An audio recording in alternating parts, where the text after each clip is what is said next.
Setelah hasil pemilu 2024 ditetapkan Komisi Pemilihan Umum KPU, publik diperlihatkan pada proses gugatan sengketa hasil pemilu yang dilakukan peserta pemilu termasuk Capres-Cawapres. Hari ini, Capres-Cawapres Anies Baswedan Muhaimin Iskandar mendaftarkan gugatan hasil Pilpres 2024 ke Mahkamah Konstitusi MK. Anies berharap proses hukum di MK bisa jadi pembelajaran untuk demokrasi yang baik ke depan. Membawa semua dokumen-dokumen terkait dengan proses hukum yang akan berlangsung.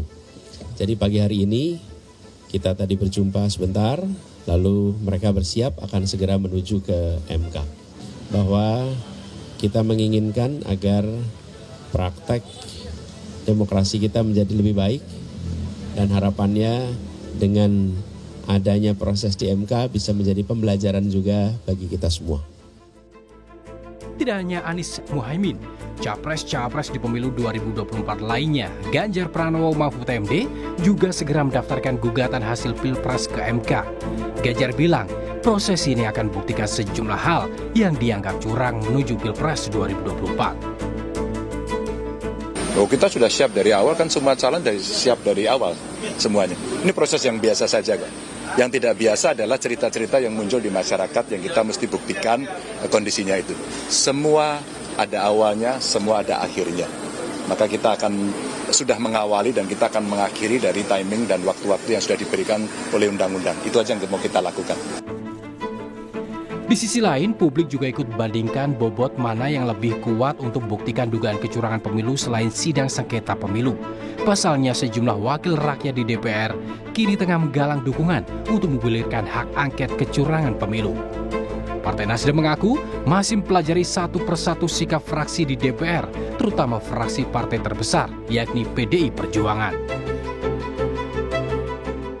Yang ingin meneruskan hak angket tentu Nasdem amat sangat menaruh rasa simpati dan respeknya untuk berjalan. Bagaimana sikap Nasdem? Kami akan evaluasi. Kami lihat dulu satu persatu. Partai yang lebih besar dalam posisinya di Dewan Perwakilan Rakyat hari ini bukan Nasdem sebagai partai terbesar. Bahkan rekan-rekan dari PDIP yang pertama sekali mengambil inisiatif untuk menggulirkan hak angket. Nah, kita lihat ini, sejauh mana progresnya berjalan. Sementara itu, PDI Perjuangan mengaku hingga kini masih menunggu keputusan langsung dari Ketua Umum Megawati Soekarno Putri terkait hak angket dugaan kecurangan pemilu ini. Mengambil keputusan yang penting buat bangsa ini, pelajari baik-baik. Apa yang dipelajari secara akademis bagaimana, secara regulasi bagaimana, peluang-peluangnya bagaimana, kemungkinan-kemungkinan dan sebagainya dan sebagainya. PDI Perjuangan sedang dalam tahap itu. Partai itu, organisasi itu terpimpin. Kalau kita mengatakan Ibu Megawati Soekarno Putri adalah ketua umum, dengan sekian kesepakatan kita, hak dan kewenangan ketua umum, ya kita ikuti dong. Jangan kita sepakati lalu tidak kita langgar. Gugatan hasil pemilu di MK dan hak angket di DPR, mana yang lebih kuat bisa buktikan dugaan kecurangan pemilu? Manapun yang lebih kuat, perbaikan kualitas demokrasi lah yang sama-sama dituju. Tim Liputan, Kompas TV. Jadi mana yang lebih kuat untuk dibuktikan dugaan kecurangan pemilunya, gugatan hasil pemilu nantinya di Mahkamah Konstitusi atau lewat hak angket di DPR? Kita akan bahas bersama dengan analis politik dari Universitas Indonesia, Aditya Perdana. Halo, selamat sore. Mas Adit, terima kasih sudah bergabung bersama kami di Rumah Pemilu. Anies ini bilang kalau gugatan Pilpres ini bukan soal menang kalah, tapi soal perbaikan masa depan sistem demokrasi kita. Apa yang Anda baca dari pernyataan Anies? Ya, saya pikir di setiap pemilu kita akan menghadapi situasi yang relatif sama ya. Ada keinginan ataupun hal yang ingin disampaikan setiap pasangan calon terkait dengan evaluasinya terkait dengan proses pemilu. Jadi proses pembelajaran yang dimaksud tentu ingin mengatakan bahwa setiap pelaksanaan pemilu kita memang tidak akan ada yang sempurna 100% gitu, tetapi dengan kondisi apa yang terjadi pada hari ini tentu akan jadi refleksi gitu ya, bahwa ada campur tangan dari kekuatan pemerintah misalkan yang disampaikan oleh banyak pihak Dan itu menjadi sebuah catatan yang serius. Ketika itu ingin dibuktikan yang paling serius itu untuk dilihat adalah di proses rekapitulasi hasil penghitungan suara yang kemarin disampaikan oleh KPU. Oke. Setiap orang, paslon ataupun caleg atau partai politik, dia punya bukti ya untuk mengatakan bahwa di dalam proses penghitungan itu bisa jadi tidak sesuai dengan harapannya. Oke. Dan kesempatan di MK itu untuk pembuktian terkait dengan itu. Apakah yang dimaksud dengan manipulasi, kecurangan dan sebagainya itu bisa dibuktikan atau tidak. Oke, Mas Itu Adit, yang tapi kan kalau kita pelajaran. merunut dari apa yang disampaikan oleh Ketua Umum Partai Nasdem Surya Paloh kemarin kan bilang kalau menerima hasil Pilpres, hasil Pileg, yang Anda lihat apakah sudah ada perpecahan? Ya, saya pikir ini kan satu hal yang berbeda ya. Pak Surya Paloh merespon dalam konteks kepentingan praktis di dalam posisi Partai Nasdem gitu ya, di dalam melihat ke depan itu seperti apa. Sementara Pak Anies Baswedan kan sebagai seorang bagian dari paslon tim gitu ya, yang memang di situ ada Nasdem sebagai koalisi pendukungnya, yang harus menempuh jalur hukum hingga di titik terakhir ketika ada persoalan yang harus dipertanggungjawabkan. Jadi itu menurut saya dalam dua hal yang berbeda. Pak Surya Paloh melihat bagaimana ini Nasdem sebagai partai ingin Meski dibawa. Nasdem juga partai pengusung dari pasangan ini ya, pasangan betul. Amin ya.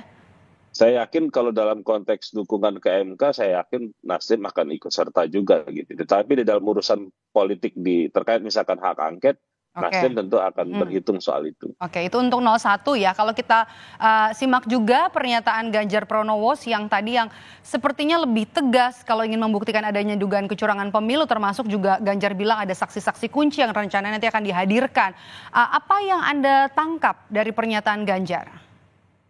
Saya pikir pernyataannya Pak Ganjar atau Pak Anies itu relatif sama ya. Untuk yang tadi mengatakan bahwa pembelajaran untuk demokrasi itu kan berarti kan kita harus membuktikannya itu di jalur formal secara resmi, yaitu di Mahkamah Konstitusi. Jadi masing-masing pihak yang merasa perlu untuk membuktikan itu di jalur formal, bukan untuk di jalanan. Jadi demokrasi itu kan mengajarkan bahwa semuanya itu diselesaikan di dalam konteks yang sesuai dengan peraturan perundang-undangan. Jadi ya itu bagian proses yang harus dilakukan gitu. Kalau ingin membuktikan kecurangannya di mana, seberapa besar terjadi perbedaan suara, ada transfer suara yang terjadi segala macam, atau intimidasi terhadap proses itu dan sebagainya, jadi jalur pengadilan itu yang kemudian bisa dibuktikan. Sehingga akan terbuka luas bahwa terjadi kecurangannya dengan cara yang seperti apa, ininya seperti apa, siapa yang disuap misalkan, atau siapa yang melakukan penyalahgunaan kewenangannya dan sebagainya. Jadi itu menurut saya adalah memang cara yang seharusnya dilakukan. Karena koridornya juga sudah jelas ya. Oke, itu kan dari jalur konstitusi ya, lewat Mahkamah Konstitusi. Kalau untuk dari jalur politik sendiri kan bisa ada jalannya hak angket di DPR. Anda optimiskah melihat nanti kalau PD Perjuangan akan betul menggunakan hak angket? Karena kan informasinya kan Nasdem masih menunggu PD Perjuangan nih. Ya, kita memang semua sedang menunggu ya, apakah partai politik pendukung paslon 1 dan 3 gitu ya akan benar-benar sungguh-sungguh untuk bisa mengkristalisasi hal tersebut menjadi sebuah hak angket gitu ya.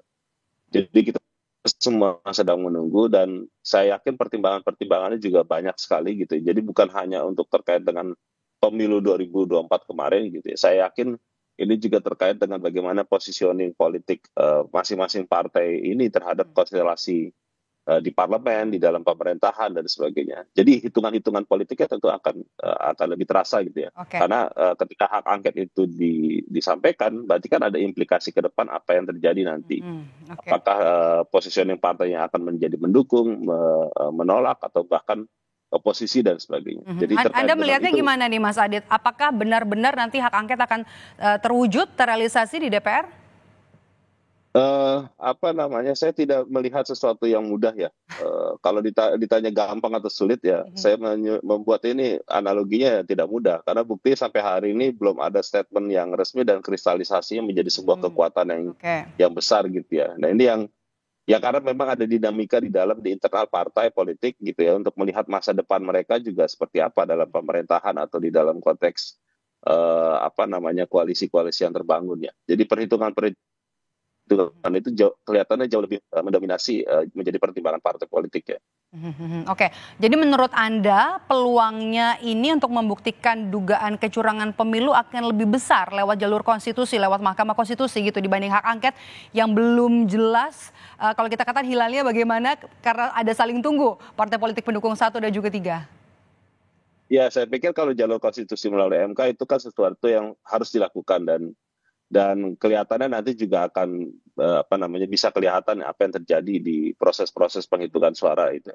Tetapi di MK sendiri juga menurut saya juga tidak mudah. Misalkan kita ingin menghadirkan saksi-saksi di semua level gitu ya, itu kan juga butuh kos yang tidak banyak, kos yang mahal gitu ya Mbak ya, untuk bisa membuktikan itu. Karena hakim MK juga nanti akan bertanya gitu ya, mana bukti bahwa Anda itu punya suara sah melalui prosedur yang sudah sesuai dengan ketentuan.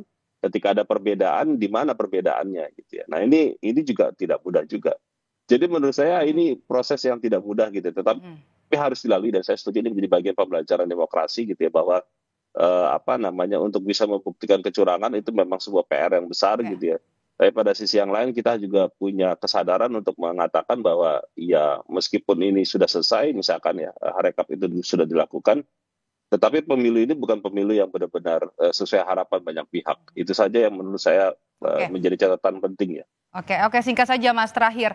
Jadi Anda melihat gugatan di Mahkamah Konstitusi, gugatan pemilu ini sebenarnya akan punya dampak signifikan nggak ke hasil pemilu atau hanya sebagai untuk membuktikan dugaan kecurangan saja? Ya, sebagai untuk membuktikan dugaan kecurangan saja itu juga sebuah hal yang pembelajaran buat demokrasi gitu ya, bahwa pemilu yang terjadi kemarin itu ada banyak aspek yang membuat orang tidak puas terhadap itu. Itu juga untuk membuktikan bahwa pemilu ini mau dilabelkan sebagai pemilu yang jujur dan adil itu kan juga sebuah tanda tanya. Jadi artinya kita bisa sama-sama mendorong apakah memang apa yang dilakukan dengan hak angket ataupun dengan jalur ke MK itu adalah sebuah bukti pembelajaran untuk mengatakan bahwa sudah sejauh mana sih sebenarnya pemilu kita itu menghasilkan hasil yang positif, yang baik ya. Karena kan ternyata banyak cacat gitu ya, hal-hal yang tidak diinginkan oleh banyak pihak. Baik. Jadi itu yang kelihatannya akan kita dorong gitu ya. Kita tunggu juga karena batas waktunya ada 3 hari ya untuk mengajukan gugatan di Mahkamah Konstitusi terhadap perselisihan hasil pemilu 2024. Terima kasih analis politik dari Universitas Indonesia Aditya Perdana. Sehat selalu Mas Adit.